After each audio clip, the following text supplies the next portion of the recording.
Hey guys, welcome back.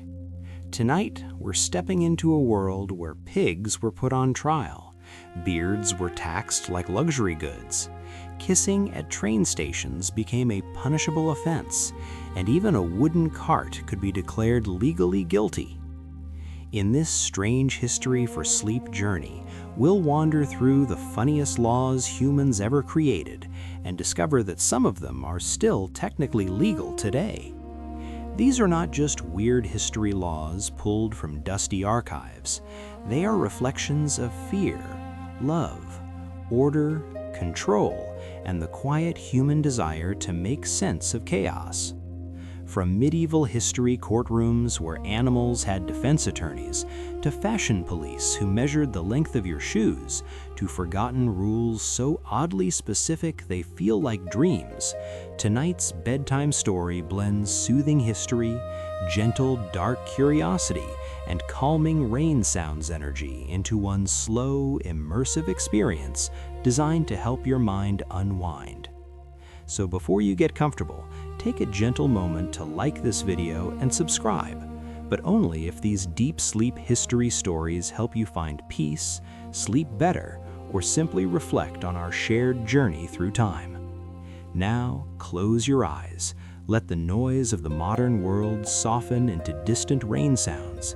Imagine deep sleep music humming quietly beneath the centuries, and allow yourself to drift backward into a place where laws were strange, time was slower, and history becomes the perfect companion for rest. You may not realize it, but humanity's attempt to control the world has often produced the most unintentionally hilarious results.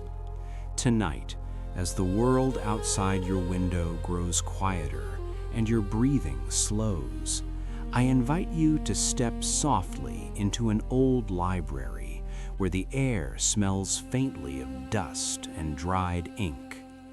A single lamp glows beside a mountain of leather-bound volumes. Pages whisper as they turn. Somewhere between candlelight and parchment, between royal seals and trembling signatures, lies a peculiar truth about us. Whenever humans fear chaos, we reach for rules. And sometimes, in the gentle theater of history for sleep, those rules become stranger than the chaos they were meant to prevent. Imagine the slow scratch of a quill across parchment, the weight of a king's ring pressing hot wax into submission. In that moment, a law is born. It is solemn, serious, perhaps even noble. But centuries later, as we revisit these weird history laws, we cannot help but smile at how desperately people once tried to choreograph the unpredictable dance of life.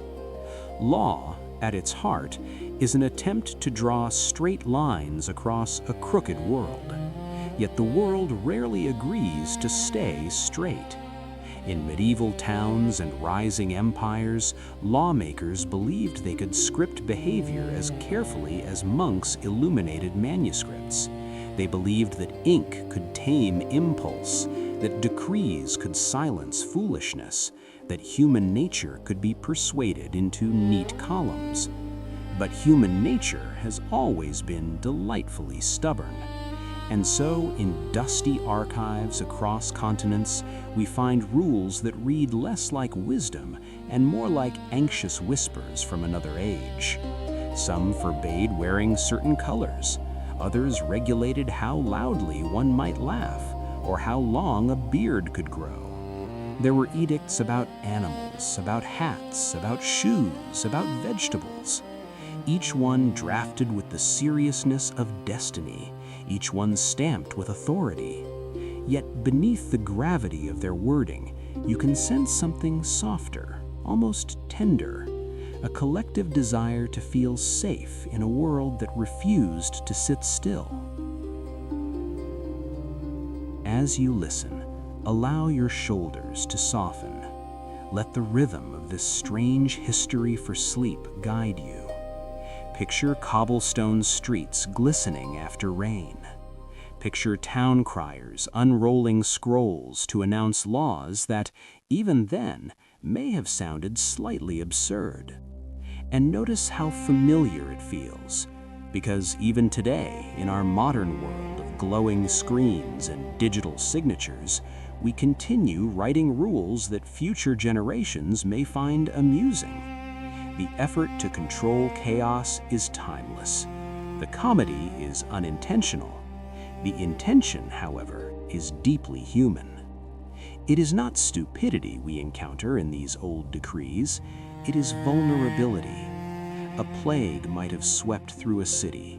A fire might have consumed wooden homes. A scandal might have shaken a court. In response, someone stood up and said, "We must make a law." And in that decision, we glimpse a fragile hope that order can be summoned like a spell. Sometimes that spell worked. Sometimes it merely produced regulations about pigeons wearing ribbons or citizens avoiding overly flamboyant trousers. And yet, as odd as these weird history laws may seem, many were crafted with trembling urgency. Tonight, we will wander gently through these archives, not to mock our ancestors, but to understand them. We will explore how fear, pride, morality, and even boredom crystallized into legislation. And yes, we will discover that some of these laws are still technically legal, quietly sleeping in statute books like relics of another dream. In the hush of this history for sleep, let your heart beat slow. Notice how comforting it is to observe human absurdity from a safe distance. We are not here to judge, we are here to drift through time, to see how seriously people once took rules that now seem playful. Because within every strange decree lies a story about the moment it was written, a story about uncertainty, a story about control, a story about the eternal tug-of-war between chaos and order. And as the lamp flickers in our imaginary library, you may begin to sense that the true comedy is not in the laws themselves, but in our endless, earnest attempt to make the world behave. The lamp in our imagined library burns a little lower now, its glow softer, warmer, as if even the flame has begun to relax into the rhythm of this strange history for sleep. Outside the tall, arched windows, night deepens. Inside, the shelves seem endless, and somewhere among these volumes, you begin to sense the turning point of our story. Because once a society decides that chaos must be tamed, it does not stop at one law. It continues, it refines, it elaborates, it corrects itself, and sometimes it overcorrects in ways that future centuries will find quietly amusing. Consider how easily a small inconvenience can grow into legislation. A town once irritated by loud celebrations might draft a decree limiting how joy may be expressed. A ruler embarrassed by fashion trends he does not understand might outlaw certain fabrics or hairstyles. A city overwhelmed by wandering animals might issue formal instructions about where a goat may stand at sunset. Each law, at its birth, feels necessary. It feels protective. It feels like a shield raised against disorder. But over time, as circumstances change and the original fear fades, the law remains, preserved like a fossil in stone. And this is where the comedy of weird history laws gently reveals itself. Not because our ancestors were foolish, but because they were deeply sincere. They believed in the power of ink. They believed that clarity on parchment could restore clarity in life. And perhaps in their world of plagues, fires, invasions, and fragile harvests, that belief made perfect sense. If you slow your breathing now, you might almost hear the murmur of an ancient council chamber. Robes rustle, wooden benches creak, a candle sputters as someone rises to speak about the pressing issue of excessively dramatic mustaches or overly extravagant dinner parties or the improper handling of cheese on market day. We smile, yes, but imagine living then. Imagine uncertainty pressing against you like cold wind through stone walls. Law was warmth. Law was structure. Law was reassurance that someone, somewhere, was steering the ship. In many cases, these strange decrees were attempts to preserve morality, status, or identity. Sumptuary laws, for example, dictated who could wear silk or gold, who could dine on certain meats, who could decorate their homes with luxury. These were not merely fashion restrictions, they were efforts to freeze the social order in place, to prevent ambition from climbing too visibly. And in that desire, we glimpse something timeless.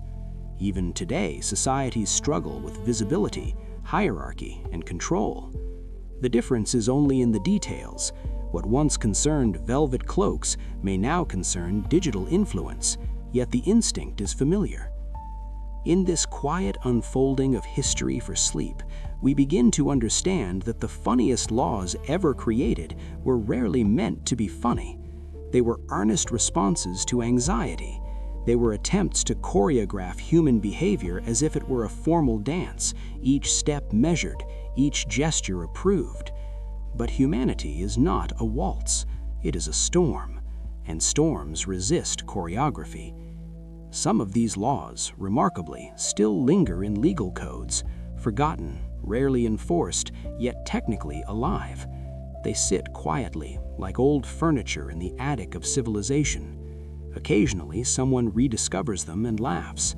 Is this still legal, they ask? And the answer, astonishingly, is yes.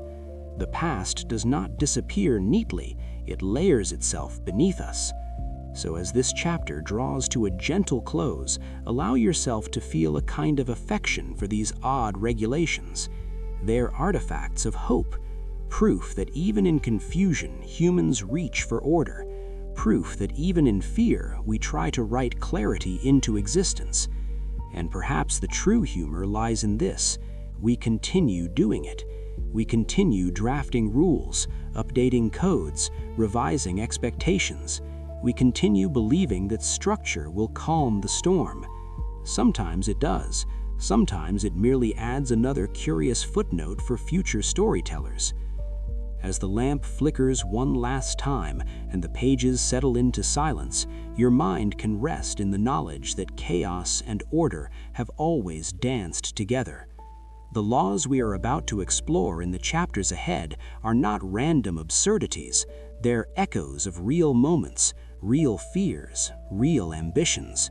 And as your breathing grows slower, as your thoughts soften at the edges, you may find comfort in realizing that humanity has always been trying its best, even when its best resulted in something unintentionally amusing. In the stillness of this history for sleep, let that thought cradle you. The world has always been imperfect. Our rules have always been imperfect, and yet, somehow, we persist. In the 14th century, a pig was arrested for assault. Let that sentence settle gently in your mind as the night grows deeper around you. In the hush of our library, where parchment remembers more than we do, we turn now from abstract laws to something far more specific, far more intimate, and somehow far more astonishing. In the records of medieval history, preserved in careful ink strokes and solemn Latin phrases, there are accounts of animals placed on trial as if they were citizens, not symbols, not metaphors, defendants. The atmosphere of these proceedings was not playful, it was grave. Bells rang, officials gathered, charges were read aloud, and in at least one documented case in 1386 in the town of Falaise in France, a sow was formally tried for attacking a child. She was imprisoned. She was dressed in human clothing for the execution. She was sentenced publicly. If you allow your breathing to slow, you can almost hear the murmur of the courtroom, the wooden benches, the heavy air, the seriousness. This was not spectacle for laughter. This was justice, medieval style. To understand these strange laws in history, we must suspend our modern instinct to smile. Because for the people of that era, shaped by theology, hierarchy, and cosmic order, the universe itself was structured by moral responsibility. Every being had a place, every action carried consequence, and if a pig caused harm, then harm had to be answered within the same moral architecture that governed humans. In medieval Europe, law was not only about property or contracts, it was about divine balance. Animals were believed to exist within a moral framework. Some were considered capable of sin. Some were thought to act under demonic influence. Others were simply disruptive forces that required correction. In this worldview, bringing an animal to trial was not absurd, it was necessary. It reaffirmed that order could be restored, that chaos had a boundary. And so, pigs were imprisoned, cows were summoned, dogs were accused. But perhaps even more curious were the ecclesiastical trials, where swarms of insects and colonies of rats were formally excommunicated for damaging crops. Imagine the fields of barley trembling in the wind. Imagine farmers watching their harvest disappear beneath tiny teeth. Fear rises, hunger looms, and so the community turns to the only system it trusts, the law. A legal notice is drafted. The rats are summoned to appear. Yes, summoned. A date is set. The charge is read aloud.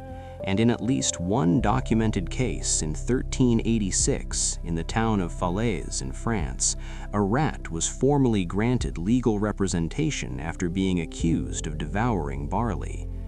His attorney argued that his clients could not safely attend court because the journey would expose them to mortal danger from cats along the road. The argument was accepted. The hearing was postponed. If you feel the corners of your mouth lifting, allow it, but gently. Because beneath this story lies something profoundly human. These were communities grappling with forces beyond their control: plague, famine, crop failure, unexplained illness. The line between natural disaster and moral failing was thin. If crops failed, perhaps someone had sinned. If animals attacked, perhaps order had cracked. Trials, even for animals, were rituals of reassurance. They were public affirmations that society still possessed structure.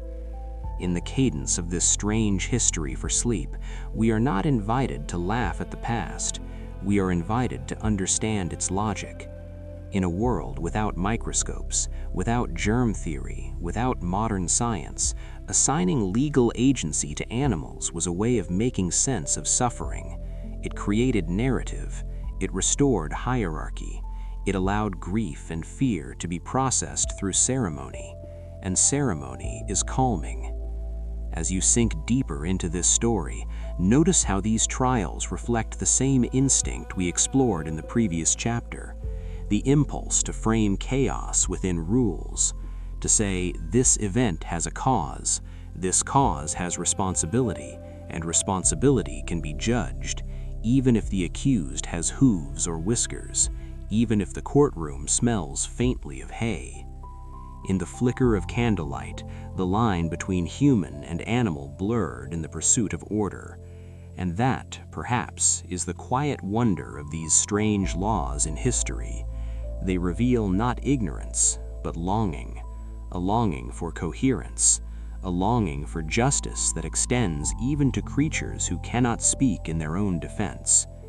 As the parchment turns and the night grows still, let this image rest with you: a courtroom filled with solemn faces, and somewhere in the center, a creature standing in bewildered silence, while humanity projects upon it the weight of cosmic balance.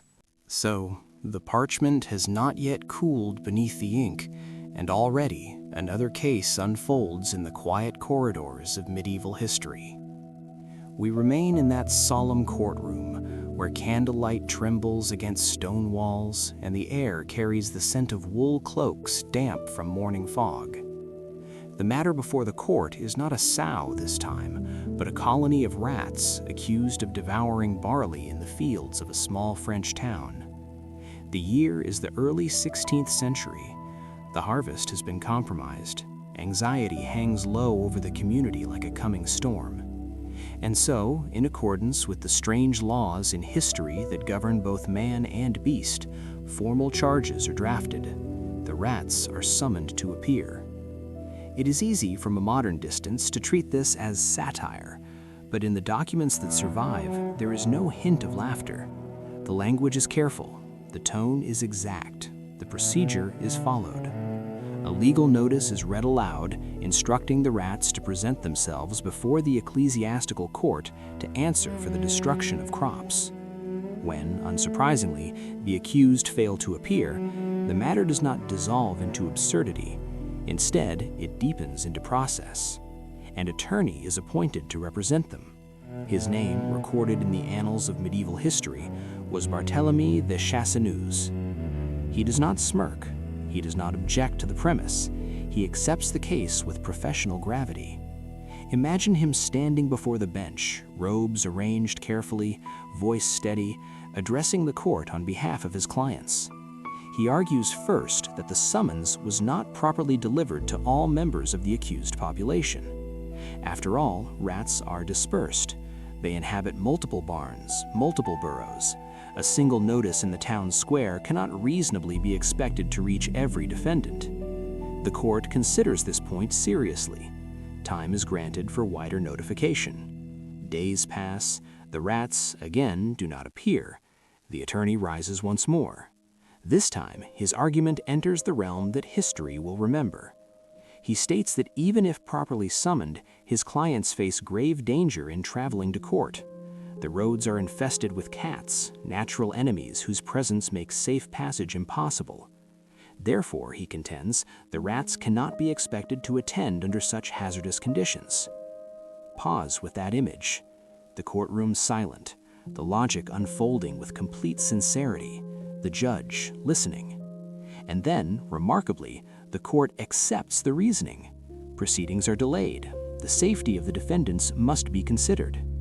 In this moment, we witness not farce, but the disciplined application of legal thought. Procedure over instinct, argument over impulse. In the stillness of this strange history for sleep, the humor is not loud. It is gentle, almost philosophical. Because what we are truly observing is a society so committed to its framework of order that it extends due process even to creatures that cannot comprehend it. These were not irrational people. They were structured people. They believed that justice required form, that accusation required defense, that even the smallest being, if charged, deserved representation. Beneath the surface of this story lies a profound commitment to coherence. In a world shaped by medieval theology, every event had meaning.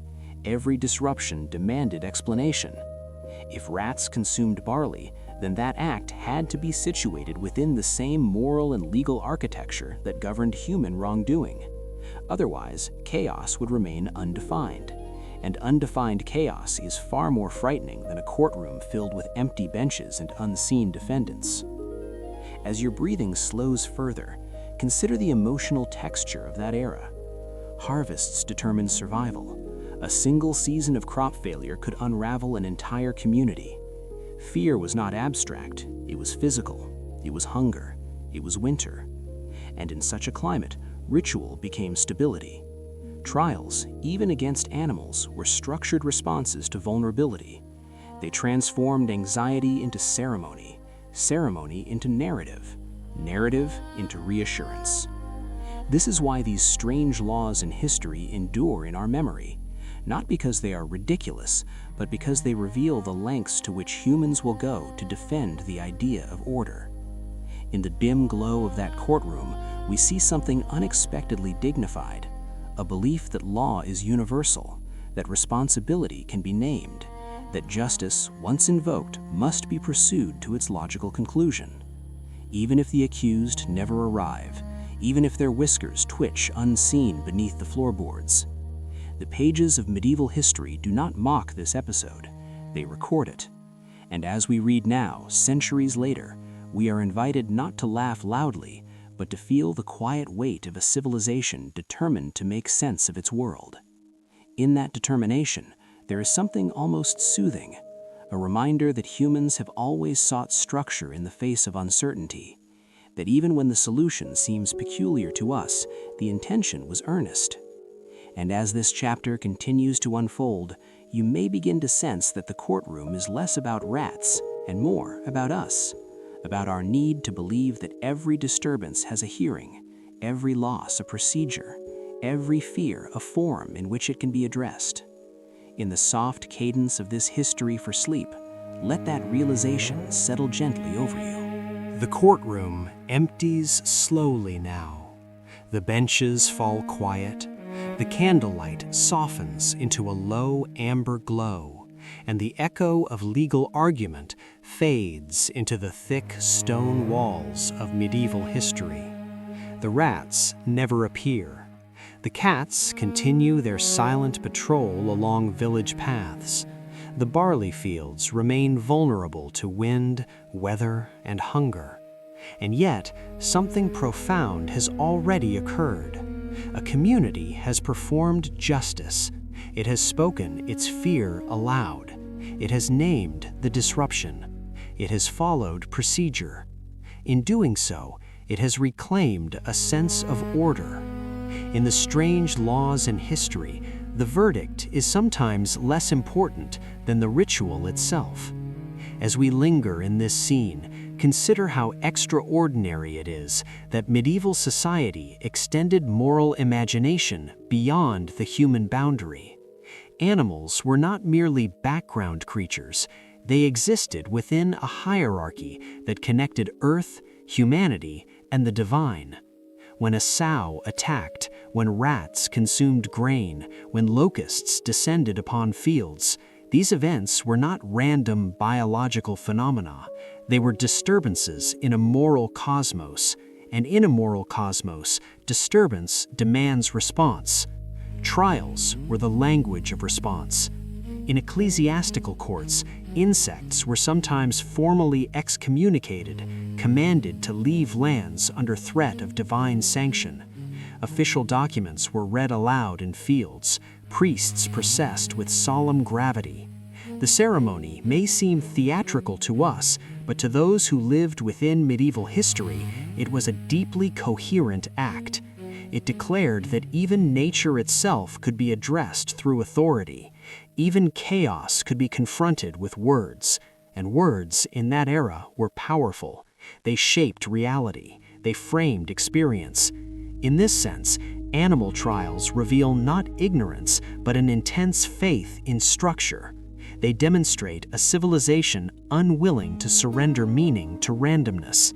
If a plague of rats destroyed grain, it was not enough to shrug.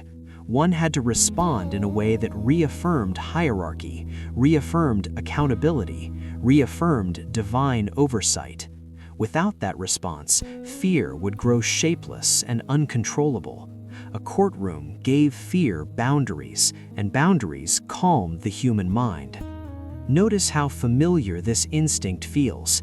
Even today, when systems fail or disasters strike, we seek hearings, inquiries, investigations. We draft reports, we assign responsibility, we gather in rooms, virtual or physical, and reconstruct the event step by step.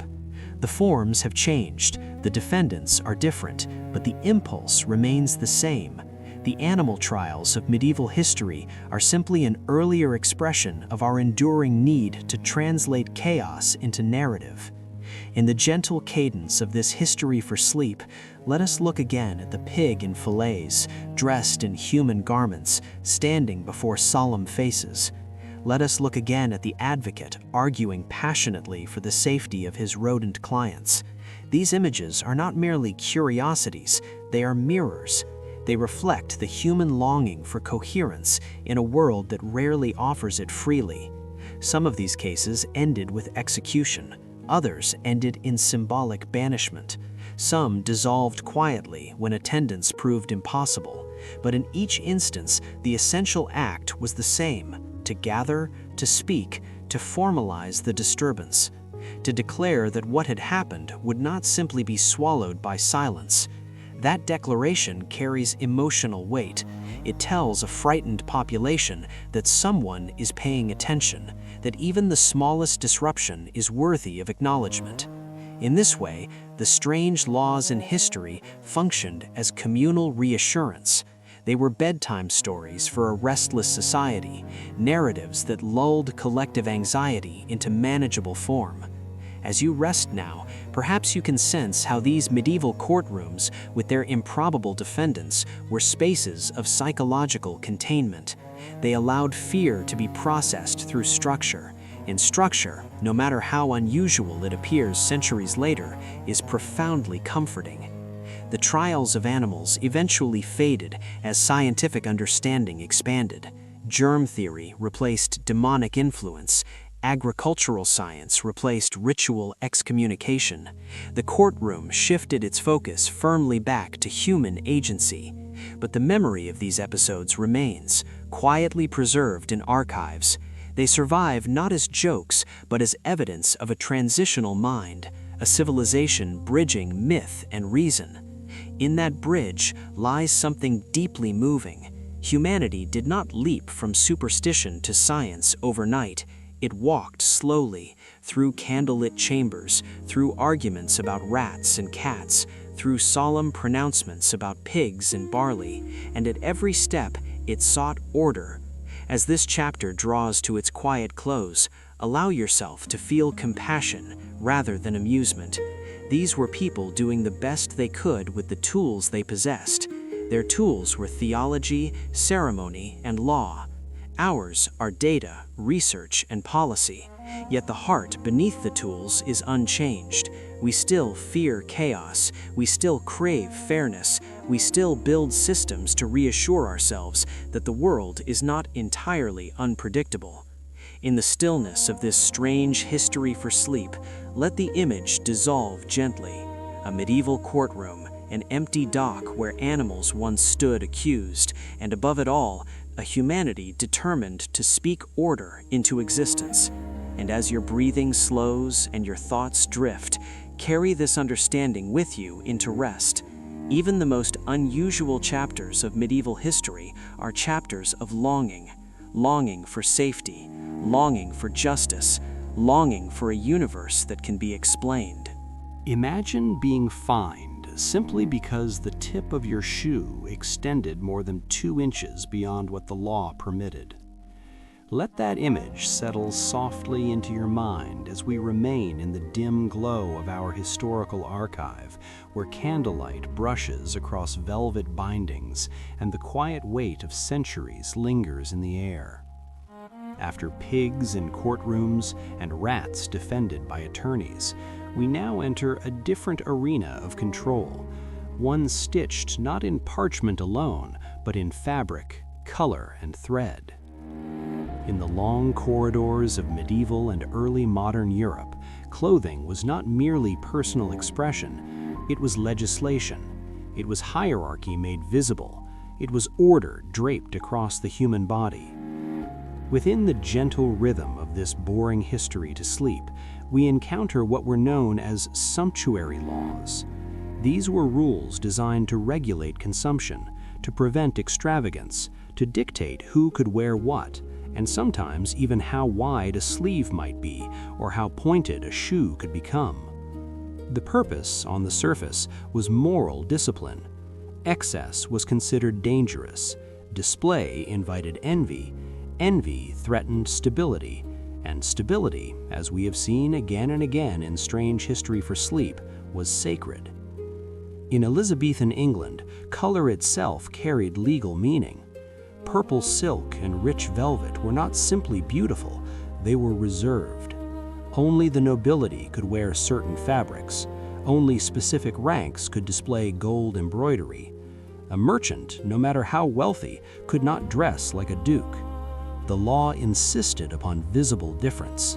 Society was a layered tapestry, and each person was expected to remain within their assigned thread. To modernize, this may seem theatrical, but in the world of 16th century England, clothing was social architecture. It told the story of your birth, your loyalty, your proximity to power. Without these visual signals, hierarchy could blur, and blurred hierarchy frightened rulers more than almost anything. So inspectors observed, fines were issued, tailors were warned. Imagine a young man stepping proudly into the street, his sleeves trimmed in velvet he secretly purchased with hard-earned coin. Imagine the moment an official notices.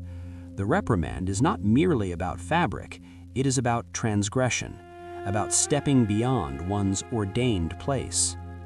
In this way, fashion became a battlefield for control. The shoes with elongated toes, sometimes extending dramatically forward in medieval courts, were eventually restricted by law. The reasoning was practical and symbolic. Excessive length was impractical. It signaled vanity. It blurred class boundaries. So the law intervened, calmly, methodically, measuring not only inches of leather, but degrees of ambition. In the steady cadence of boring history to sleep, notice how similar this instinct is to the animal trials we explored earlier. Once again, the human desire for order extends into unexpected territory. First animals, now wardrobes. The body itself becomes subject to regulation. The thread that connects these strange laws in history is not humor, it is anxiety. Anxiety about change, about mobility, about identity dissolving into uncertainty. Sumptuary laws were attempts to freeze time, to prevent upward mobility from becoming too visible, to ensure that wealth alone could not rewrite status. They were declarations that society was not fluid, but fixed, and in that fixation, rulers found comfort. As you allow your breathing to slow further, imagine the sensation of heavy brocade brushing against stone floors, the rustle of silk forbidden to most ears. Imagine the quiet humiliation of being told that your collar was too elaborate, your boots too polished, your hat too grand. These laws were intimate. They touched the skin. They shaped self-perception. They dictated how one could be seen. In the soft hush of strange history for sleep, this reveals something deeply human. Clothing is never just clothing. It is aspiration. It is belonging. It is rebellion. When the state intervened, it was not regulating fabric alone. It was regulating dreams. And so, under candlelight and royal decree, the fashion police of history moved silently through markets and courts, measuring, observing, reminding each citizen of their assigned place in the grand design. The velvet of Elizabethan courts fades now into colder air, and we travel eastward, where snow gathers along the edges of wooden roofs, and breath rises in pale clouds against a gray sky. The laws of fabric and silk give way to something even more intimate. Not sleeves, not shoes, but the human face itself. In the reign of Peter the Great of Russia, fashion was not merely a question of taste. It was a battlefield between past and future. And in this chapter of strange laws in history, the target of reform was the beard. To understand the emotional weight of this moment in medieval history transitioning toward modernity, imagine a crowded square in Moscow at the turn of the 18th century. Long robes brush against frost. Orthodox priests move solemnly through narrow streets. Merchants stroke thick beards that have, for generations, symbolized wisdom, masculinity, and devotion. In Russian tradition, the beard was not vanity, it was identity. It was faith made visible. Then Peter returned from his travels through Western Europe, where he had studied shipbuilding, science, and the sleek fashions of Amsterdam and London. He saw in Western dress a symbol of progress. He saw in Russian beards a symbol of stagnation. And so, in a move both practical and theatrical, he imposed a beard tax. Men who wished to keep their facial hair were required to pay. Upon payment, they received a small copper token stamped with the words that translated, in essence, to a declaration: "The beard is a superfluous burden." Imagine holding such a token in your hand, cold metal pressing into your palm, a state-issued reminder that your face required official permission. In the quiet rhythm of boring history to sleep, consider how deeply personal this kind of law must have felt. Unlike distant regulations about crops or animals, these rules touched daily life. They greeted you in the mirror. They brushed against your chin each morning. They transformed grooming into governance. What makes this episode resonate across centuries is not its oddity, but its familiarity. Even today, appearance is policed in subtle ways. Dress codes, corporate standards, cultural expectations. The forms are different, the enforcement less theatrical, but the underlying impulse persists. Societies continue to negotiate identity through visible markers. Peter's beard tax was bold, dramatic, almost symbolic in its clarity. It declared that Russia would pivot toward Europe, that modernization required sacrifice, that even tradition could be trimmed to fit a new narrative. And yet, beneath the decree, there was vulnerability. Reform is rarely gentle. It unsettles, it divides, it forces individuals to weigh belonging against belief. In the soft hush of strange history for sleep, allow yourself to see not the absurdity of a tax on facial hair, but the fragile moment of transformation it represents. A nation standing between worlds, a ruler wielding scissors as tools of policy, citizens caught between reverence for the past and pressure from the future. The beard badge, small and metallic, becomes almost poetic, a reminder that even identity can be itemized, measured, regulated. And as the snow continues to fall in our imagined Moscow square, you may sense that fashion laws are never truly about fabric or hair. They are about direction, about who we were, about who we are permitted to become. The snow in Moscow settles into silence, and the velvet halls of England grow dim once more. Fabric, silk, velvet, leather, beards, badges, inches of shoe leather measured with cold precision. All of it begins to blur into a single quiet truth that drifts gently through the chambers of history. Clothing was never simply decoration. It was governance. It was philosophy stitched into daily life. It was power expressed through thread. In this soft current of boring history to sleep, let us step back and observe the wider pattern. Sumptuary laws and beard taxes may seem amusing from a modern distance, yet they reveal something deeply consistent within strange laws in history.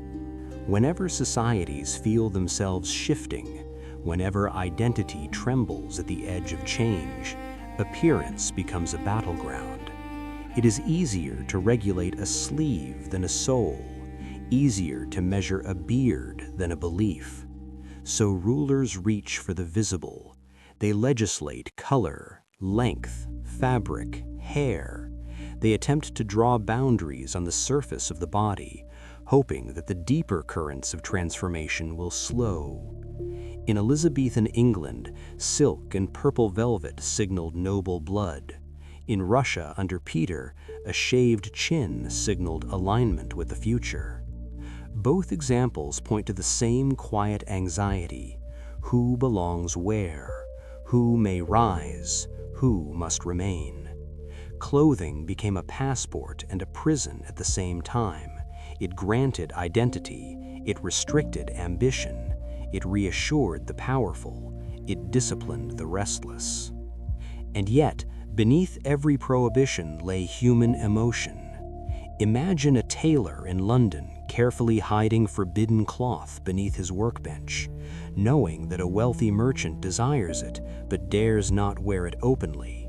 Imagine a Russian nobleman touching his smooth chin at night, feeling pride and loss intertwined. Imagine a farmer who could never afford silk anyway, watching these disputes with distant curiosity, his own identity defined by labor rather than law. These fashion regulations did not operate in abstraction. They shaped daily conversations, private insecurities, subtle rebellions. A hemline could signal quiet defiance. A beard could whisper resistance.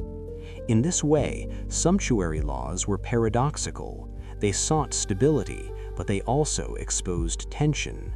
Because the more strictly appearance is controlled, the more clearly it reveals what society fears losing. In the cadence of strange history for sleep, we see that these laws were less about extravagance and more about visibility. Wealth without title was threatening. Modernity without tradition was destabilizing. The state responded not by silencing ideas directly, but by sculpting the image of the citizen. If one could look orderly, perhaps one would remain orderly. If one could appear modern, perhaps one would become modern. It is a gentle illusion, this belief that the outer form can discipline the inner current. And yet it persists.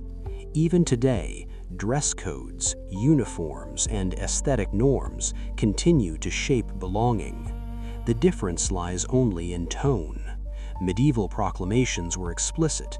Modern expectations are often unspoken, but the human instinct to read status, allegiance, and intention through clothing has never vanished.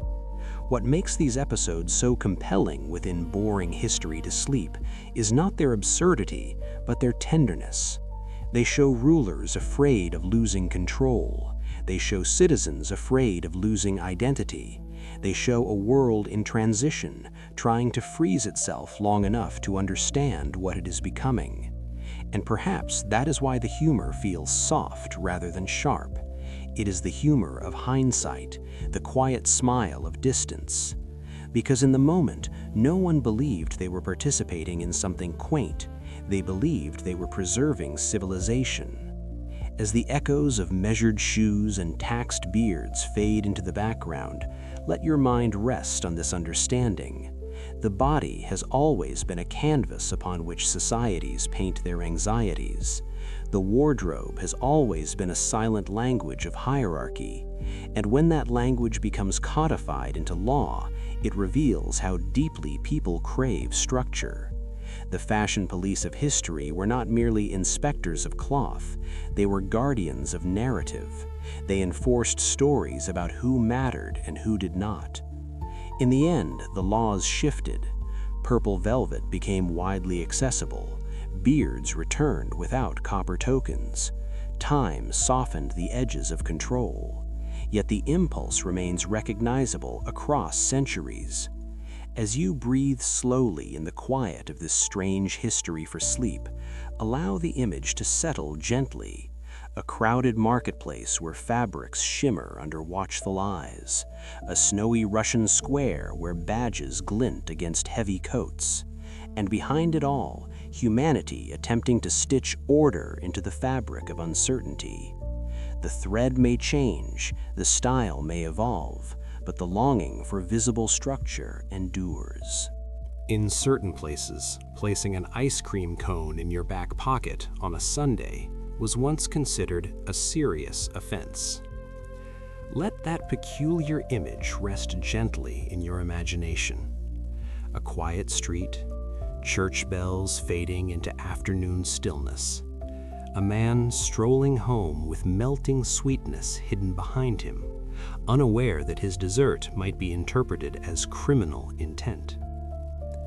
Within the calm drift of strange history for sleep, we now move away from royal courts and imperial decrees into something smaller, almost domestic. We step into the peculiar world of tiny town ordinances, The kind of crazy laws that seem so oddly specific that the mind hesitates, searching for logic, then slowly surrendering to curiosity. In the landscape of American local governance, especially during the 19th and early 20th centuries, communities crafted rules designed to solve immediate problems. Many of those problems were mundane: horses wandering unattended, public drunkenness, disruptions on market days. But over time, these rules hardened into official text, preserved in municipal codes long after their original context faded. And so we inherit phrases that feel strangely theatrical. It is said that in certain towns one could not eat an orange in a bathtub. In others, offering alcohol to a fish was explicitly prohibited. Whether fully enforced or largely symbolic, such laws occupy a curious space in collective memory. They feel whimsical, yet they were born from practical anxieties. In California, the legend of banning oranges in bathtubs may trace back to early plumbing systems. Citrus oils could potentially stain or damage certain surfaces. Perhaps someone slipped. Perhaps a landlord complained. The ordinance, once passed, remained like a fossil embedded in civic language. Meanwhile, in Ohio, prohibiting the act of getting a fish intoxicated might have stemmed from concerns about animal cruelty or disruptive public spectacle. These specifics dissolve over time. What remains is the wording, and the wording, when detached from context, sounds absurd. That absurdity is precisely what makes these facts to fall asleep to so soothing. The mind leans forward. It asks why. Why would anyone attempt to feed liquor to a fish? Why would an orange in a bath require regulation? The questions swirl briefly, searching for resolution, and when no definitive answer appears, the mind begins to loosen its grip. It releases the puzzle. It drifts. Within the gentle cadence of Kedrin Demquia, these tiny prohibitions become almost lullabies. They are so specific, so narrow, that they feel harmless. Unlike grand laws about power or identity, these rules address trivial behavior. They remind us that lawmaking is not always dramatic. Sometimes it is simply reactive. A town council meeting, a minor inconvenience, a vote taken under lamplight, a sentence written into record. No one imagines that centuries later someone will whisper that sentence into the dark as part of boring history to sleep. And yet, here we are. Imagine a small wooden hall in a Midwestern town. Chairs scrape gently against the floor. Citizens murmur. A complaint is raised. Children are leaving ice cream in their pockets to attract horses from neighboring farms. The story may be embellished over time, but the intention is simple: prevent nuisance, protect property, restore order. The ordinance is passed. Sunday, perhaps chosen because it was a day of public gathering, becomes specified in the language, and the law, once printed, lingers far beyond its urgency. In the quiet of strange history for sleep, notice how these local laws differ from the sweeping decrees of kings. They are intimate. They reveal everyday worries. They expose the rhythm of small communities trying to maintain civility. They show how governance can descend into the wonderfully specific. A prohibition against bathing with citrus fruit, a rule about fish and alcohol, a clause about dessert placement. Each one a snapshot of a moment when someone believed regulation would restore calm, and perhaps it did, briefly. As you breathe slowly now, allow the humor to soften. These crazy laws were not crafted for entertainment. They were crafted to solve what felt, at the time, like genuine disturbances. Their survival into modern conversation is accidental. Their charm emerges only because the original fear has faded. And in that fading lies something comforting. It reminds us that even our strangest rules once carried purpose.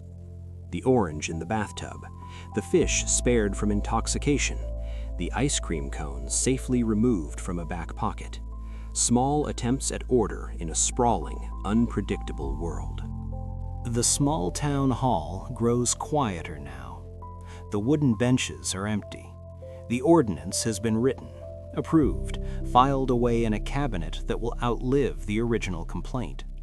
And yet the sentence remains: no oranges in bathtubs, no intoxicating fish, no ice cream in the back pocket on a Sunday. The mind circles these phrases gently, like fingertips tracing raised letters carved long ago. Within the calm rhythm of strange history for sleep, something subtle begins to happen. The brain tries to complete the story. It searches for context. It attempts to reconstruct the forgotten afternoon when someone stood up and said with complete seriousness that such behavior required regulation. Perhaps the orange prohibition began with plumbing that stained easily, citrus oils leaving faint rings against porcelain. Perhaps a hotel owner grew tired of sticky residue clogging drains. Perhaps someone slipped in a bath scented with fruit and demanded accountability. The town council listened. They nodded gravely. They drafted a line of text. In that moment, it was not absurd. It was reasonable. It was administrative. Now imagine the law about offering alcohol to fish. You can picture a quiet lakeside gathering. Laughter, a bottle passed around. Someone deciding, perhaps foolishly, to tip a capful into the water for amusement. The act may have been minor, even trivial, but to a community concerned with public conduct, with cruelty, with spectacle, it signaled disorder. Disorder invites repetition. Repetition invites escalation. So a line is drawn. A rule is written. Over time, the original incident dissolves. The rule remains. These crazy laws become fragments without narrative, like pages torn from a book whose beginning has been lost. And that is where the mind begins to tire in the most comforting way. In the quiet cadence of boring history to sleep, your thoughts lean toward explanation, then soften when no definitive answer arrives. The brain is wired to seek coherence. When coherence is withheld, it gently slows its effort. It stops pushing. It releases the need to solve. That release feels like sinking into a deeper cushion.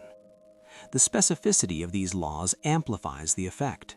They are too detailed to be grand philosophy, too narrow to reshape civilization. They hover in a curious middle ground where curiosity rises, but resolution never quite appears. Why Sunday? Why the back pocket? Why oranges specifically, not apples? The questions flicker briefly, then dim. Within Que Chuyen Dame Quia, this pattern becomes almost meditative. Each peculiar ordinance is a small wave. It rises, it breaks, it disappears into stillness, and you remain floating. There is something profoundly gentle about local governance captured in this way. These were not tyrants drafting sweeping edicts. They were neighbors sitting in rooms that smelled of wood and dust, addressing what felt disruptive in their immediate world. Their solutions were concrete, literal, sometimes overly precise, but they were human. They reveal communities that valued order enough to legislate against inconvenience. In the hush of strange history for sleep, we can almost feel affection for these towns. Their rules reflect everyday imagination. Someone saw a pattern, however small, and believed it required structure. Someone believed clarity would prevent chaos. And that belief echoes across centuries, even when the object of regulation seems charmingly trivial. As your breathing grows slower, allow the puzzle to remain unresolved. There is no definitive archive explaining every nuance. The orange in the bath remains suspended in mystery. The fish spared from liquor swims quietly in legal folklore. The ice cream cone melts into speculation. The mind, unable to finalize the narrative, gently lets go. This is not frustration, it is surrender. And surrender in the context of history for sleep is restful, because these facts to fall asleep to do not demand outrage or urgency. They demand only mild curiosity. They offer a soft paradox. Laws that once carried seriousness now drift through memory as bedtime whispers. The specificity that once signaled concern now signals harmlessness. In that shift, there is peace. The questions fade now. Why the orange? Why the fish? Why the ice cream on a Sunday afternoon? They hover for a moment in the quiet space of your mind, then dissolve like sugar in warm water. What remains is not confusion, but softness, a sense that somewhere, in some small wooden chamber lit by oil lamps, ordinary people once believed that writing down these details would make life steadier. And perhaps for a while it did. In the long arc of strange history for sleep, these minor prohibitions are less about food and more about reassurance. They remind us that governance often grows from irritation, a sticky floor, a startled horse, a public joke taken too far. Each tiny disruption carries a ripple of uncertainty, and uncertainty, however small, can feel larger than it is. So someone stands, clears their throat, and proposes a rule. The rule is voted on. It is entered into a ledger. Ink dries. The town exhales. In the rhythm of boring history to sleep, you can almost feel that exhale, the comfort of believing that the matter has been addressed, that clarity has replaced ambiguity, that no one will slip again or laugh too loudly by the lake or tempt a farm animal with melting sweetness. The specificity of these crazy laws becomes their most curious feature. They are so narrow that they seem harmless, yet they reveal something enduring about human nature.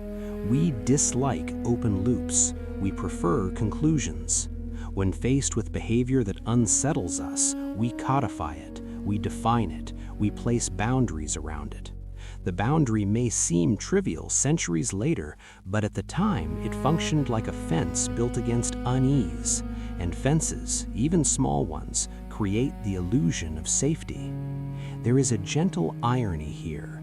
The more detailed the law, the more it exposes the anxiety beneath it. Why mention the back pocket unless someone once used it in a way that disturbed others? Why specify Sunday unless that day carried communal importance? Why address fish at all unless an incident lingered in collective memory? The mind, listening to these fragments during Quechua Demquia, briefly tries to fill in the gaps. It imagines scenes, it sketches possibilities. Then it grows tired of constructing answers from shadows. That fatigue is not heavy, it is soothing. It is the kind of mental drift that invites rest. These facts to fall asleep to work precisely because they resist grand narrative.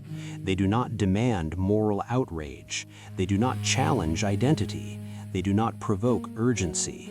They sit lightly in the imagination, like small pebbles placed along a quiet shoreline. You notice them, you turn them over gently, you place them back down, and in doing so, your breathing deepens. Consider how different these town ordinances feel compared to the dramatic sumptuary laws or the solemn animal trials. Those earlier chapters carried emotional weight. They touched power, hierarchy, belief. Here, the scale shrinks, the stakes soften. We move from royal courts to local kitchens, from theological arguments to bathtubs and citrus fruit. The intimacy of these rules make them oddly tender. They reveal a world where governance could be as simple as preventing sticky residue or discouraging a foolish prank. In that simplicity, there is comfort. It reminds us that not every law was born of tyranny or ambition. Some were born of inconvenience, and inconvenience, once resolved, allows communities to sleep more easily. Perhaps that is the quiet thread running through all these strange laws in history. Whether regulating beards, silk, livestock, or oranges, each rule represents an attempt to steady the unpredictable. Some attempts appear grand, others appear comically precise. Yet they share the same impulse to transform irritation into order, and order, however temporary, offers relief. As your thoughts grow slower, imagine the ledger where these ordinances were recorded, the careful handwriting, the formal phrasing, the confidence that these words would shape behavior. The towns have changed, the plumbing has improved, the horses no longer wander through dusty streets in the same way, but the sentences remain, tucked into legal archives, waiting to be rediscovered as bedtime curiosities. Let that image settle gently. A small American town under a fading sunset, a council chamber closing its doors, a law about citrus fruit resting quietly on a page, the urgency that birthed it long gone, the anxiety that justified it softened by time. What endures is only the echo of human effort, and in that echo there is something profoundly calming, because it tells us that even our most peculiar rules once came from the simple desire to make the world a little less chaotic. In the soft stillness of strange history for sleep, allow that understanding to cradle you. The mind no longer needs to ask why, it can simply observe. The orange floats in the bathwater of imagination. The fish swims untouched. The ice cream melts harmlessly in memory. The details blur, the questions fade, and what remains is quiet. There was once a time when giving a box of chocolate to a woman weighing more than 50 pounds could be considered illegal. Let that curious sentence rest gently in your mind. A wrapped parcel of sweetness, a hesitant admirer, a rule quietly written somewhere that transforms affection into offense. After oranges in bathtubs and beards taxed into submission, we now step into a realm far more delicate: love itself. Romance, desire, courtship, marriage. These are forces that feel untamable. Yet across centuries, lawmakers have tried to frame them, measure them, and occasionally restrain them. Within bedtime stories for adults, nothing feels more universal than love. It crosses borders, it defies hierarchy, it ignores carefully drafted codes. And perhaps that is precisely why societies have so often attempted to regulate it. Because love moves unpredictably, it rearranges priorities, it disrupts routines. It pulls individuals away from established order. In the world of history documentaries, we often hear of grand treaties and wars, yet some of the most revealing laws are those that hover quietly around the heart. The notion of restricting chocolate gifts may have emerged from concerns about propriety or exploitation, about protecting women from manipulation or excess indulgence. Whether fully enforced or more myth than practice, such a rule reveals anxiety around romantic gesture. A gift is never just a gift. It signals intention. It implies expectation. It can tilt power between two people. By legislating the offering, lawmakers attempted to manage the emotion beneath it. If that sounds oddly tender and overly cautious at once, it is because love has always unsettled structure. In many societies, marriage was not purely private. It was economic, political, communal. Families negotiated alliances. Property passed through vows. Romance was expected to align with duty. When affection strayed too freely, it threatened the carefully balanced architecture of inheritance and honor. So codes were written, boundaries were drawn. In some periods, secret engagements were invalid unless witnessed by specific authorities. In others, courtship required formal permission. These regulations were not written in anger, they were written in fear of disorder. Love, unlike fabric or fish, cannot be easily measured, yet the impulse to measure it persisted. Picture a narrow European street centuries ago. A young man holds a ribbon or perhaps a small wrapped confection. He hesitates not because he doubts his feelings, but because he wonders whether his gesture violates an invisible line. The law lingers at the edge of romance like a chaperone. In bedtime stories for adults, this tension carries a softness rather than a sting. It reminds us that affection has always lived under watchful eyes. Even the most innocent exchange could ripple outward into family reputation, social status, communal stability. The more societies relied on marriage as a structural pillar, the more intensely they guarded its borders. That guarding sometimes took peculiar forms, and peculiarity, when removed from urgency, feels almost gentle. The chocolate rule, whether literal statute or exaggerated ordinance, captures a larger truth. Lawmakers feared imbalance. They feared that gifts could coerce, that sweetness could mask manipulation. In trying to protect, they restricted.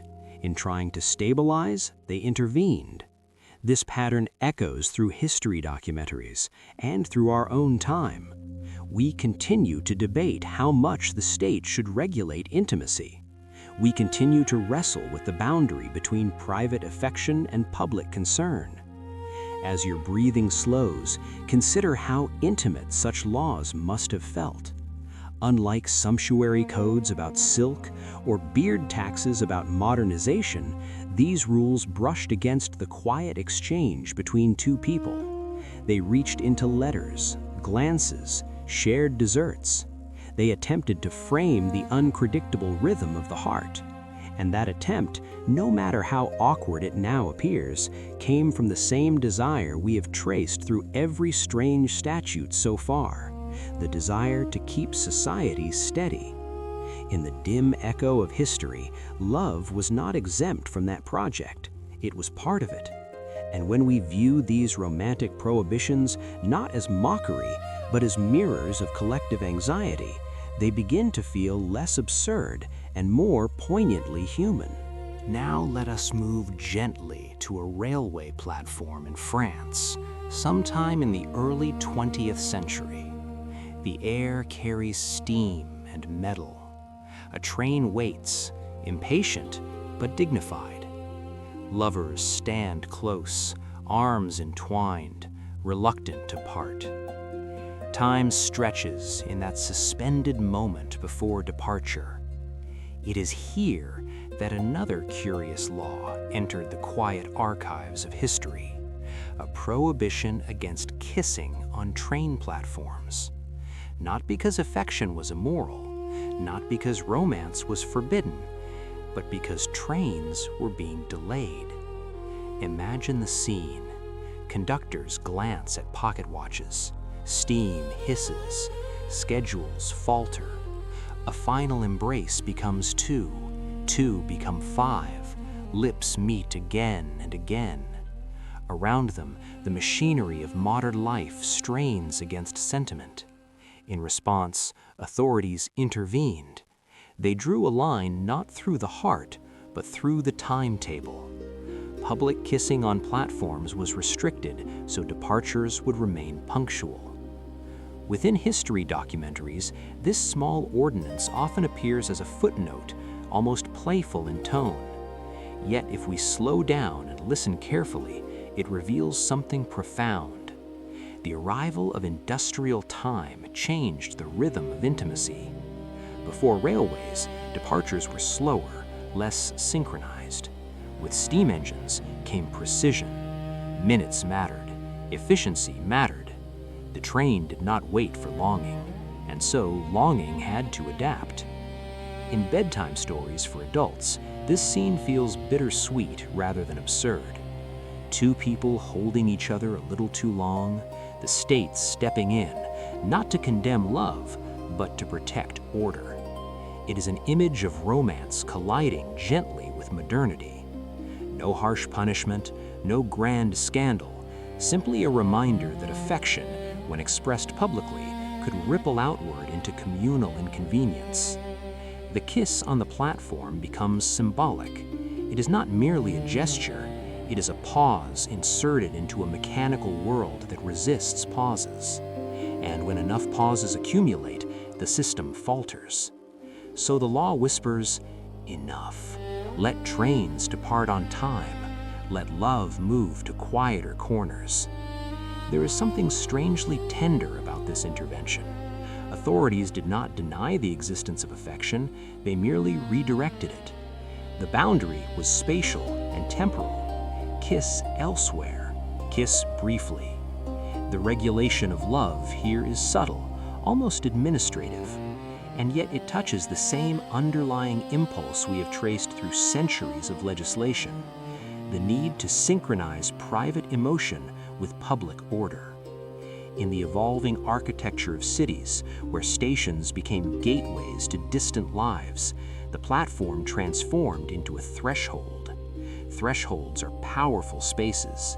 They heighten feeling. They intensify goodbye. That intensity, left unchecked, slowed steel and steam. And so governance stepped softly into the scene. As you imagine this railway platform during Catrian Demquia, notice how gentle the tension feels. The lovers are not villains, the officials are not tyrants. Both act from their own logic, one from devotion, the other from duty. Between them lies the ticking clock.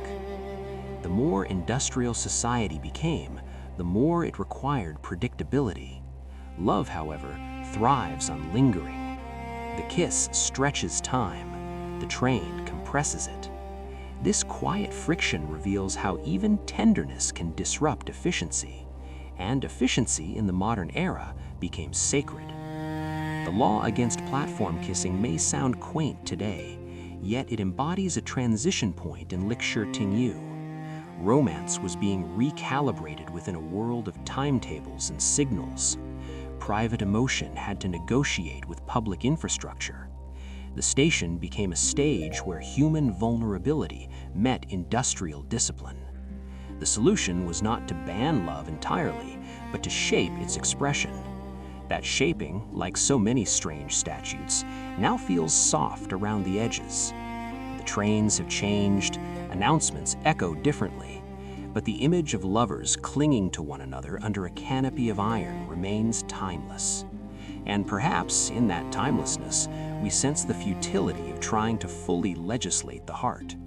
The rule may have shortened kisses, it may have hastened departures, but it could not erase longing. It could not standardize attachment. It simply adjusted the choreography of goodbye. As your breathing deepens, let the platform grow quieter. The train pulls away, steam fades into distance. Two figures remain, separated by rails, yet connected by memory. The law has done its part. The timetable is intact, and love, slightly redirected, continues its patient work beyond the reach of schedules. Now let us travel much further back to ancient Sparta, where love was not forbidden, but disciplined into shadows. Imagine a city carved from stone and endurance. Boys trained from childhood to endure hunger, cold, silence. Men measured not by tenderness, but by resilience. In this society, marriage existed, yet its expression followed unusual rules. A husband was expected to visit his wife in secret at night. He would slip through darkness, careful not to be seen lingering in her company. If discovered spending too much time openly with her, he could be punished, even beaten. To modern ears, this sounds severe, but within the broader framework of Spartan life, it reflected a philosophy rather than cruelty.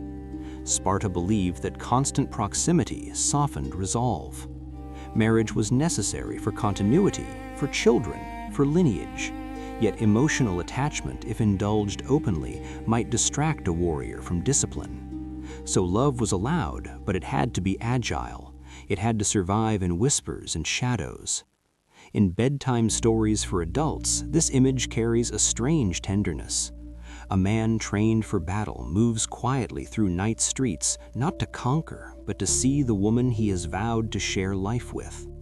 There is anticipation in his step, a heightened pulse, a mixture of affection and risk. The darkness protects intimacy while also reinforcing distance. Law once again positions itself not against love, but around it. It shapes its rhythm, it regulates its visibility. Within history documentaries, Sparta often appears as a symbol of strength and austerity. Yet when we peer closer, we find vulnerability hidden beneath discipline. These nocturnal visits suggest that even the most hardened society recognized the need for connection. It simply insisted that connection coexist with vigilance. In the quiet unfolding of Liktsu Thing Iu, this approach feels almost poetic. Love thrives precisely because it must be sought. The secrecy intensifies emotion. The limitation sharpens desire. But the law's presence ensures that affection never eclipses duty. There is something profound here about balance. Sparta feared complacency. It feared that comfort could weaken collective readiness. So it turned even marriage into an exercise in alertness. A husband could not linger lazily beside his wife. He had to move deliberately, consciously. He had to depart before dawn. In this structure, intimacy became precious because it was rare. Law transformed routine companionship into something heightened. As you imagine these midnight meetings during Keichuin Dame Kuya, notice how gentle the scene becomes when stripped of severity. A quiet doorway, a whispered greeting, the shared understanding that time is short. The outside world remains rigid and watchful. Inside, warmth flickers briefly, then footsteps retreat into darkness. In this arrangement, governance does not extinguish love, it compresses it. It ensures that devotion must coexist with endurance. If the French platform law shortened kisses for the sake of punctual trains, the Spartan rule shortened embraces for the sake of vigilance. Both reflect societies negotiating the same tension: how to preserve structure without extinguishing tenderness. And perhaps that is the enduring theme running beneath all these curious statutes. Love, like oranges, like silk, like steam engines, interacts with systems larger than itself. Lawmakers respond not because affection is wrong, but because it is powerful. It alters behavior, it shifts allegiance, it reorders time. Whether through chocolate restrictions, railway regulations, or nocturnal marriage customs, communities attempt to contain that power within boundaries that feel manageable. Yet each attempt reveals the same truth. The heart adapts. Lovers adjust. They kiss more briefly. They meet in shadows. They offer gifts cautiously. The law may guide the choreography, but it cannot silence the music. As your breathing slows further, allow Sparta's stone walls to soften. Imagine the warrior slipping home before dawn, discipline intact, affection carried quietly within him. The state believes it has balanced strength and love. Perhaps in its own way it has. But the tenderness persists beyond decree. And in that persistence there is comfort. Because across centuries and continents, despite every ordinance and restriction, love continues to find its path. You might imagine that death is the final silence, a release from rules, from timetables, from the careful ink of legislation. But not always. Not if, according to a persistent British legend, you happen to die inside the Houses of Parliament. There is a curious whisper that to die within that building is technically illegal, because anyone who dies there would be entitled to a state funeral. Whether fully accurate in legal detail or not, the myth endures, and myths endure for a reason. Let the rain begin softly now. Imagine it against tall Gothic windows, a gray London sky pressing low over stone towers. Within this sleepy history, even death seems entangled in procedure. The idea that one could commit an offense simply by expiring in the wrong architectural space feels both darkly humorous and faintly unsettling. Parliament is not a hospital. It is not a home. It is a chamber of law, debate, and ceremony. To die there would disrupt more than breathing. It would disturb protocol. Protocol, in Britain especially, is woven into identity. The monarchy, the state, the continuity of governments all carry symbolic weight. If someone were to die inside those walls, tradition might demand a specific honor, a ritual, a cost. So the legend suggests an unspoken rule: please do not. Not here. Not in this hall of governments. In dark history, such tales reveal our discomfort with boundaries. We draw lines between life and death, between sacred and administrative spaces. Yet the body does not consult architecture before it fails. It does not consider political symbolism. It simply yields. The discomfort arises from the collision between organic inevitability and ceremonial expectation. Parliament represents continuity. Death represents interruption. When the two intersect, tension forms. Within sleepy history, this tension becomes almost poetic. Imagine a member of Parliament feeling faint beneath vaulted ceilings. Footsteps echo. Papers shuffle. Outside, rain traces thin lines down stone. The law-making body is itself vulnerable. The irony is quiet but powerful. Law governs society, yet law cannot prevent mortality. It can only attempt to manage its consequences. The rumor that death in Parliament is unlawful speaks to this paradox. It suggests that even in the face of finality, we attempt to impose structure. If someone dies here, certain honors must follow. If honors are burdensome, then perhaps death itself must be redirected elsewhere. Of course, in reality, no police officer stands ready to arrest a dying citizen for poor timing. But the persistence of the myth tells us something deeper about how institutions guard their symbolism. The building becomes more than stone. It becomes a stage of continuity. To die upon that stage is to transform a private event into a public spectacle, and a spectacle invites complexity. In bedtime stories for adults that lean gently into Gachwent Mommy, this image carries a soft chill rather than fear. The rain outside Parliament, the ticking clock, the awareness that even in death, context matters. The body lies still, yet the machinery of state begins to calculate. Flags, ceremonies, headlines. What begins as a human ending becomes a constitutional question. The absurdity is not cruel, it is almost tender. It reveals how much we value symbolism. We fear the disruption of ritual. We fear unexpected claims upon tradition. So we craft legends that warn gently against inconvenient mortality. Sleepy history often exposes these quiet anxieties.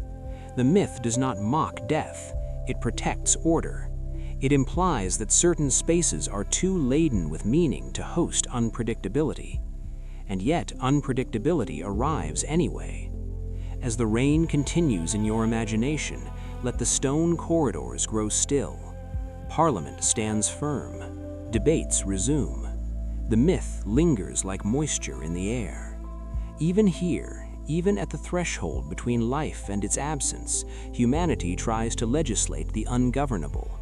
And that attempt, solemn and slightly absurd, prepares us for a darker tale yet to unfold.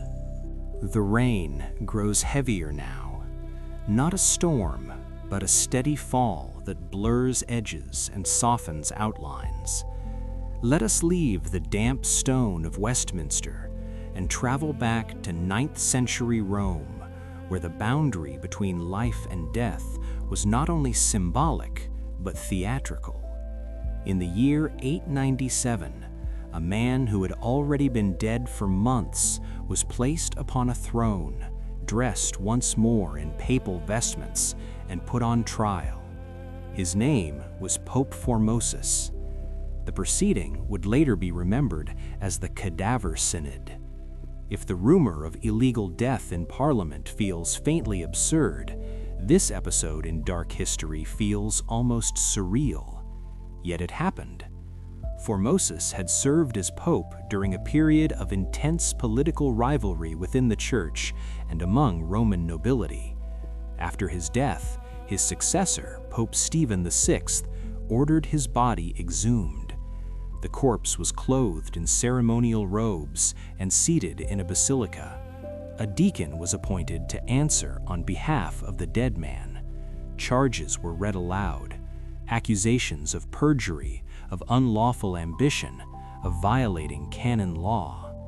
Imagine the scene. Candles flicker. Rain taps faintly against distant stone. The body, long without breath, is propped upright, the jaw slack, the skin pale and tightened by decay. Around him stand clergy in solemn silence.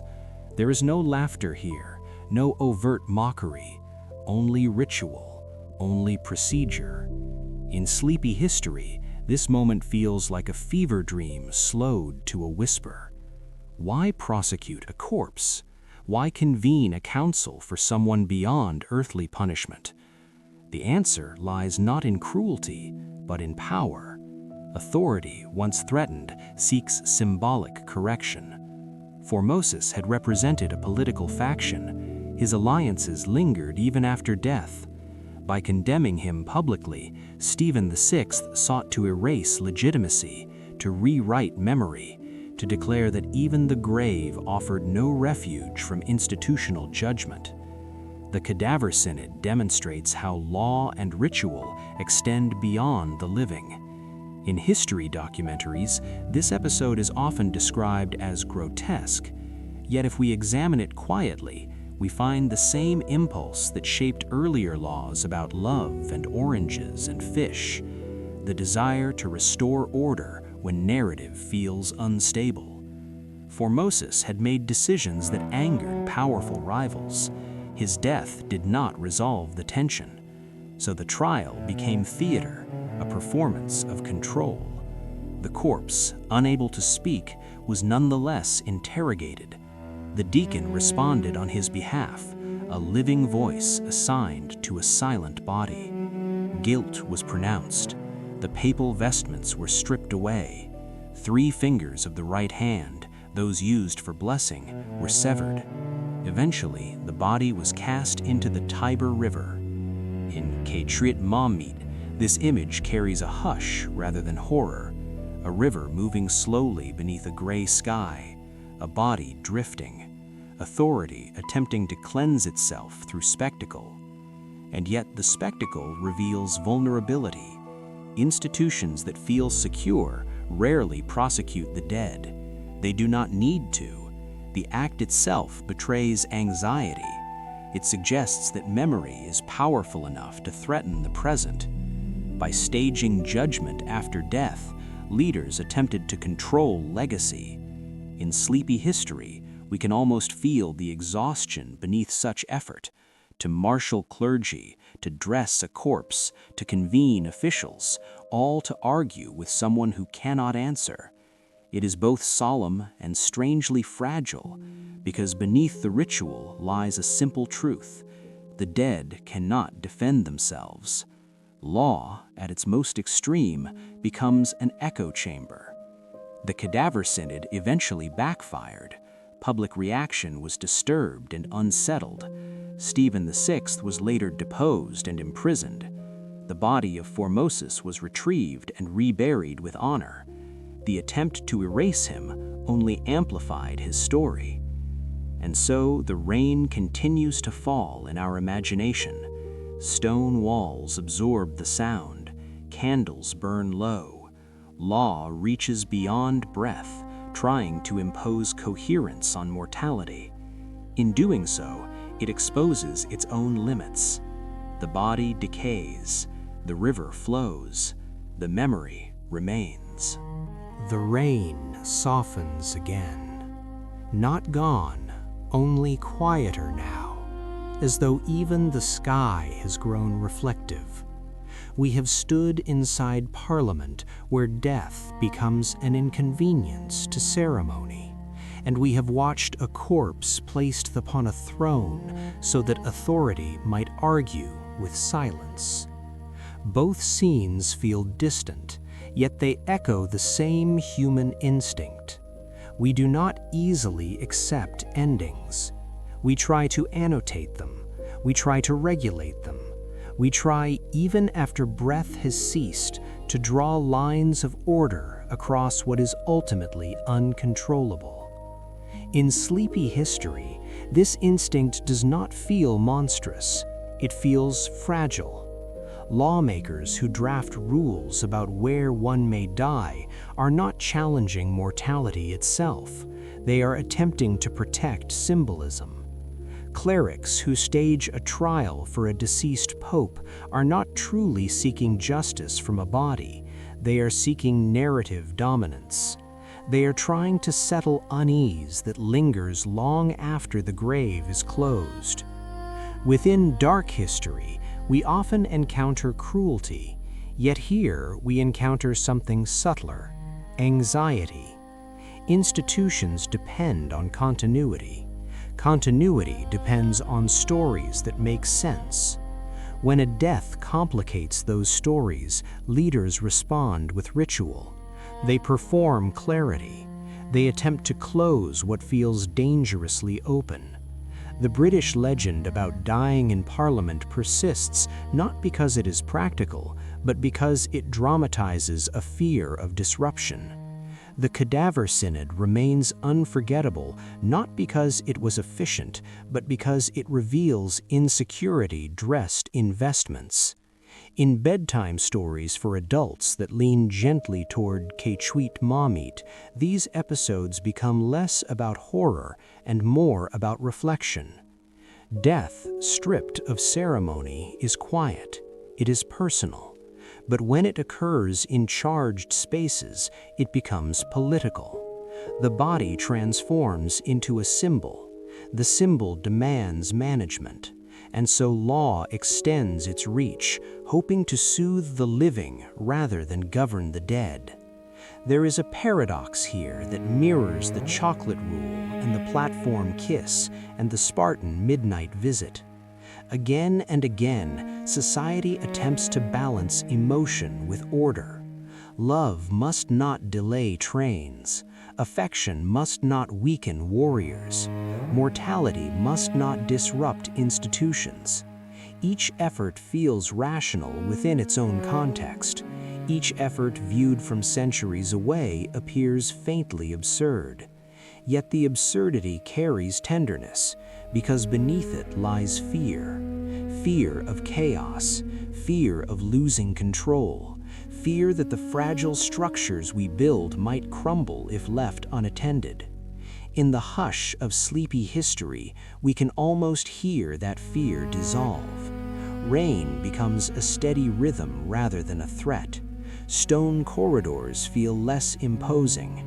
The corpse on the throne becomes a reminder not of cruelty, but of human vulnerability. We see how desperately communities cling to coherence. Even at the edge of death, they insist on procedure. They insist on meaning. And meaning, once assigned, provides temporary comfort. But there is something else these stories teach us. Despite every attempt at post-mortem control, life continues beyond decree. Parliament debates move forward regardless of who passes within its walls. Rivers carry bodies away, yet cannot erase memory. Rituals conclude, but history retains its layers. Law can manage appearance. It can choreograph response. It cannot command finality itself. As you settle deeper into rest, imagine the rain fading entirely. The sky clears. Westminster stands silent under early dawn. Rome's basilicas glow faintly in morning light. The dead are laid to rest once more. The living resume their careful governance. And somewhere between solemn ritual and quiet absurdity, we recognize ourselves. we recognize the impulse to tidy even the untidyable, to script even the unscriptable, to legislate even the inevitable. This recognition does not weigh heavily. It soothes, because it reveals that across centuries, humanity has always been the same, anxious, hopeful, determined to impose pattern upon unpredictability. And when we see that pattern clearly, we no longer need to resist it. We can simply observe it, gently, as it drifts into memory.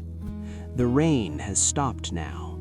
The echoes fade, and even death, wrapped in layers of law and legend, returns to quiet. Children, the mad, and even lifeless objects once stood beneath the shadow of the law. Let that thought settle gently.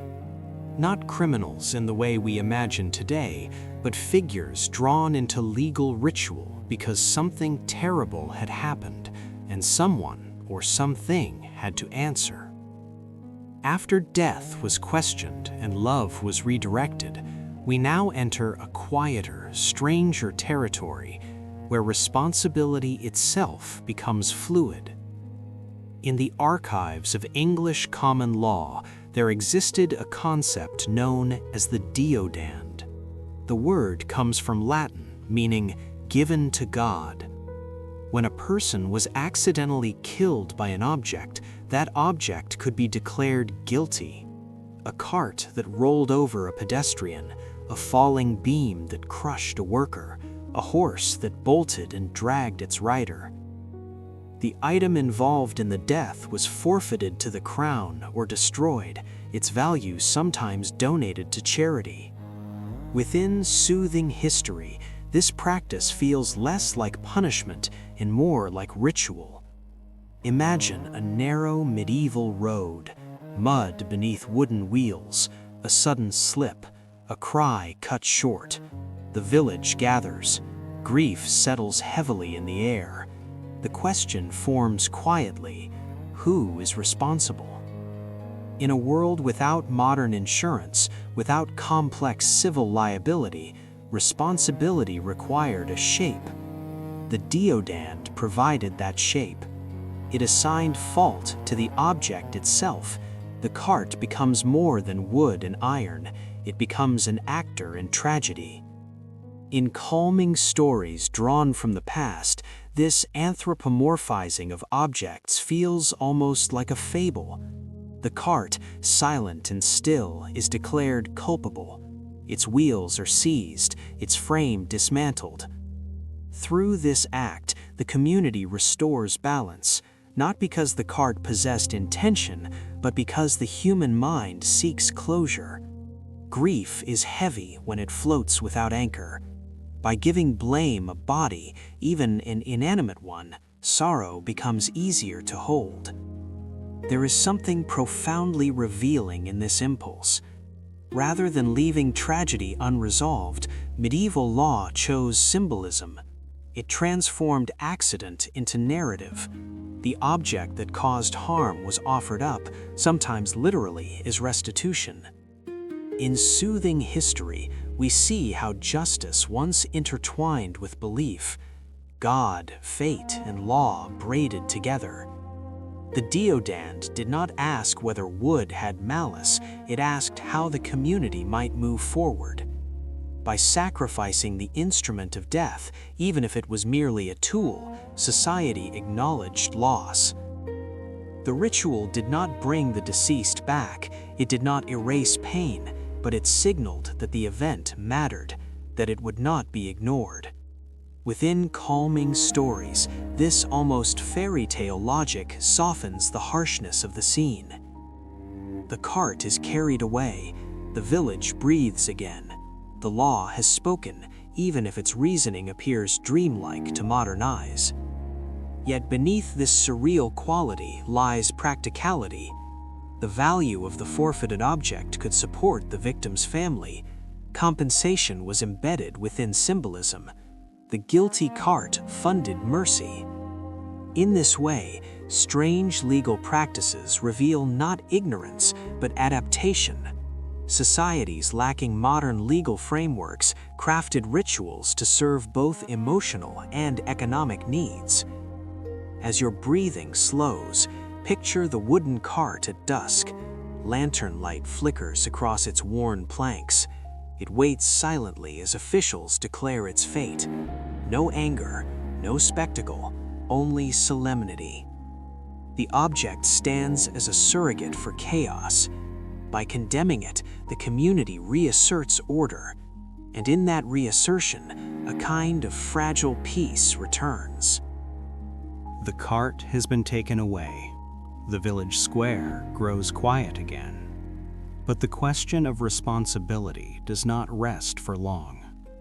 In earlier centuries, the law did not only turn toward objects, it also turned toward those who stood at the fragile edges of intention: children, the mentally ill, and those deemed incapable of reason. Within Soothing History, this reveals a society still learning how to define guilt. Today, we speak easily of capacity, of psychological evaluation, of diminished responsibility. But in medieval and early modern courts, such distinctions were less clearly drawn. A child who caused harm might be brought before magistrates, not because cruelty was assumed, but because order required acknowledgement. The courtroom, dim and wooden, did not seek vengeance in every case. Often, it sought classification. Could this child distinguish right from wrong? Could this mind comprehend consequence? The answers shaped not only punishment, but identity. In calming stories drawn from legal records, we sometimes find children questioned with solemn gravity. Their small voices echo against stone walls. The law leans in, attempting to measure maturity. There is something almost tender in this image, not because it is gentle by modern standards, but because it shows a system struggling to understand innocence. Responsibility was not automatic, it had to be determined, and that determination was often entangled with belief. In some traditions, madness was seen not solely as illness, but as spiritual affliction. A person acting irrationally might be feared, pitied, or isolated. Yet the law still needed to respond when harm occurred. So rituals emerged, hearings were held, guardians were appointed. In some cases, confinement replaced execution. The system moved uncertainly, balancing between compassion and caution. Within Soothing History, this uncertainty feels human rather than harsh. Communities did not possess neuroscience, they possessed instinct in precedent. They watched behavior, they listened to testimony. They tried, imperfectly, to separate will from incapacity. The result was often inconsistent, but inconsistency reveals evolution. It shows law in motion rather than frozen doctrine. In calming stories, we sense how responsibility itself was once a spectrum rather than a fixed point. A child's act might be forgiven as folly. A disturbed mind might be judged incapable of malice. And yet, even in mercy, there was ceremony. The law required acknowledgement of harm. It required structure. Just as the deodand transformed a cart into a symbolic culprit, hearings involving children or the mentally ill transformed confusion into a narrative. The act was examined, the context described, a decision rendered. In this process, society reassured itself that chaos had been addressed. The goal was not always punishment, it was restoration. The presence of these innocent criminals in historical records creates an atmosphere that feels faintly dreamlike. A child standing solemnly before adults, a confused individual answering questions with fragmented clarity. The courtroom listens not only to determine guilt, but to locate understanding. Within Soothing History, this image softens further. We see law not as monolith, but as evolving conscience. The boundaries between innocence and culpability shift gently over centuries. Where once children might have been judged as miniature adults, later generations developed nuanced protections. Where madness was feared as moral failure, later eras recognized medical complexity. Each step reflects a widening circle of empathy. Yet empathy did not erase ritual. The courtroom remained. The questions persisted. Society needed to speak its confusion aloud. As you drift deeper into rest, picture the wooden benches, the quiet murmur of voices, a magistrate leaning forward, not in anger, but in concentration. A child's small hands clasped together, the weight of decision hanging in candlelight. The law seeks clarity, even when clarity is difficult. And in that seeking, it reveals vulnerability, because to question innocence is to admit uncertainty. To deliberate capacity is to acknowledge complexity. Within calming stories, that acknowledgement becomes soothing. It reminds us that justice was never static. It was an ongoing attempt to align human frailty with communal stability. The innocent criminal stands not as contradiction, but as testament to growth. Night settles more fully now. The rain from earlier chapters has thinned into a distant memory, replaced by a stillness that feels almost storybook in its texture. We have watched carts declared guilty, children questioned with solemn care, minds weighed against invisible scales of reason. And beneath all of it lies a gentle, surreal question. What if responsibility is something we assign not only to punish, but to soothe ourselves? In soothing history, the deodand feels less like superstition and more like a collective lullaby. An object stands accused so that grief may take form. A child stands before elders so that innocence may be examined rather than assumed. A disturbed mind is questioned so that chaos may be named and contained. These acts, strange as they appear, reveal a yearning for balance. The medieval cart did not possess malice. The child did not always comprehend consequence. The mind fractured by illness did not choose confusion. And yet, the law required a response. It could not allow tragedy to dissolve into silence. So it created ritual. It created narrative. It created structure where there might otherwise have been only uncertainty. Within calming stories, this pattern resembles an old folk tale, the enchanted carriage that must be broken after it brings harm, the mischievous youth brought before wise elders to learn the difference between impulse and intention, the bewildered wanderer shielded from harsher judgment because understanding has not yet ripened. These are archetypes woven into collective memory. Law borrowed from myth because myth offered clarity. In soothing history, we see how legal systems once mirrored storytelling. Each case became a moral lesson, each judgment a reaffirmation that the world, however unpredictable, still possessed rules. Even when those rules treated wood as culpable and innocence as negotiable. The anthropomorphizing of objects feels particularly dreamlike. To imagine a wagon guilty is to enter a space where imagination bridges grief. The wagon cannot answer, it cannot repent, but by naming it responsible, the community transforms randomness into meaning. Randomness is frightening, meaning is comforting. In this way, strange relataikia become tools of emotional survival. They convert chaos into ceremony, and ceremony, repeated often enough, becomes reassurance. Consider how different our modern frameworks appear. We speak of insurance claims, product liability, negligence statutes. We distribute responsibility across contracts and corporations. Yet the impulse remains identical. When harm occurs, we search for a point of attribution. We construct explanation. We insist that loss must connect to cause. The medieval mind simply rendered that cause in tangible form. The cart stands in the square. The gavel falls. Order is restored. Within soothing history, that restoration feels like the final page of a fable. Not triumphant, not dramatic, simply resolved.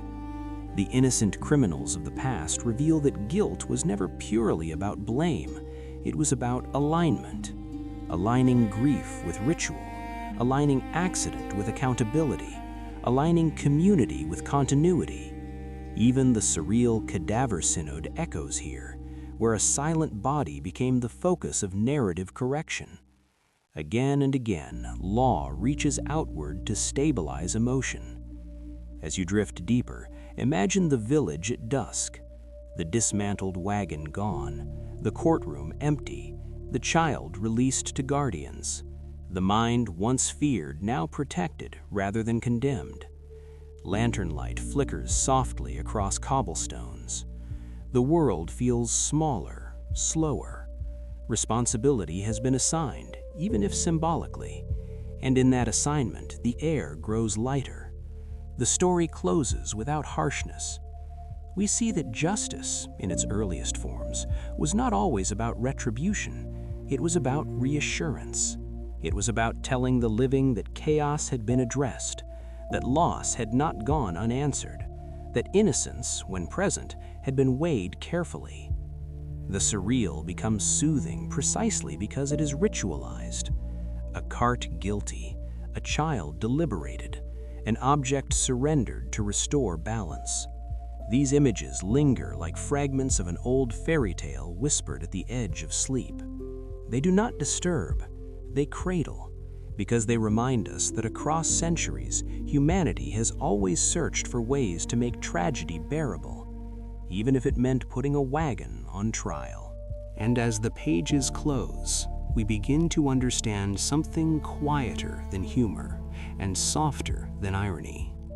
The laws we have wandered through tonight, the guilty carts, the hurried kisses, the nocturnal husbands, the prosecuted corpses, all feel distant. Yet they are not truly distant at all. They are reflections. Time shifts the costume, but the impulse remains. Humanity writes rules because it longs for stability. It creates boundaries because it fears disorder. And occasionally, in trying to steady the world, it produces something wonderfully strange. The rain you have heard in your imagination all this time grows gentler now. Not urgent, not dramatic, just steady rain sounds against a quiet window. Somewhere far away, perhaps deep sleep music hums softly in the background of your thoughts. A low, continuous tone like the hum of centuries passing unnoticed. Law changes, customs fade. Parliament debates new matters, railways modernize, medieval courts dissolve into archives. Yet the peculiar spark that gave birth to these laws remains alive in us. We still try to legislate love. We still argue about responsibility. We still search for someone or something to hold accountable when randomness wounds us. And sometimes, without meaning to, we create rules that future generations will smile at in gentle disbelief. This is not foolishness, it is continuity. Within the long corridor of soothing history, every era believes its regulations are rational. Every generation assumes its structures are necessary. And in their moment they are. But time is patient. It softens sharp edges. It transforms urgency into curiosity. The chocolate restriction becomes a story. The deodand becomes folklore. The cadaver synod becomes a cautionary tale whispered in dark history lectures. What once felt essential drifts into narrative, and narrative drifts into bedtime stories for adults. There is comfort in this pattern, because it means that our present anxieties too will one day be softened. The rules that trouble us now may eventually rest quietly in the category of strange laws in history. The arguments that feel intense may fade into footnotes. Time does not erase everything, but it reshapes meaning. It turns fear into anecdote. It turns controversy into calming stories told under dim light. Listen closely now. The rain sounds blend gently with imagined Yan Tien Nu Guan. The rhythm slows, breath deepens. Across centuries, across continents, people have lain awake with their own uncertainties. They too wondered why the world felt chaotic. They too sought order in ink and parchment. They too crafted rules that seemed necessary in the moment. And then they slept. That is perhaps the most reassuring truth hidden beneath tonight's strange laws. No matter how elaborate the regulation, no matter how solemn the ritual, night eventually arrives. Debates pause, courts empty, lanterns dim. The cart is dismantled. The platform is quiet. The corpse is buried again. The child returns home. The rain falls and then fades, and time moves on without consulting any statute. We often imagine law as rigid, unyielding, permanent, yet history shows us something different. Law is fluid. It bends with culture. It evolves with understanding. It reflects fear and hope in equal measure. And because it is human, it is imperfect.